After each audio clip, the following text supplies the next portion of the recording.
السلام عليكم ورحمة الله وبركاته. يوتيوب channel كان قد عملنا سوا حاول اسمع official فضلا داكو اسبتا سبسكرايب لايك شير كومنت وحقينا رمضان مبارك عيد is coming soon إن شاء الله. idinkoo nabad qabtiin anigoo nabad qabo ilaahay si caafimaad ilaahay nagu gaarsiiyo. waxaan halkan hambalyo aroos ugu dirayaa walaalkeyga Nuurdiin eelkee iyo Faadimiina oo ku taqaaniin Atriisha Baadi. waxaan leeyahay guurkiina guur khayr guulo ka yeel. مبروك ألف مبروك.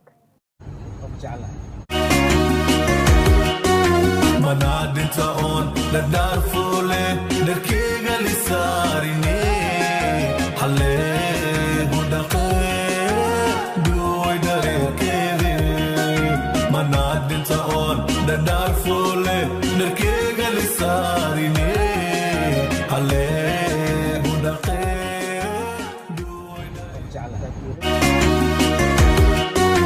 مناد انت اون لدار فولي دركيغا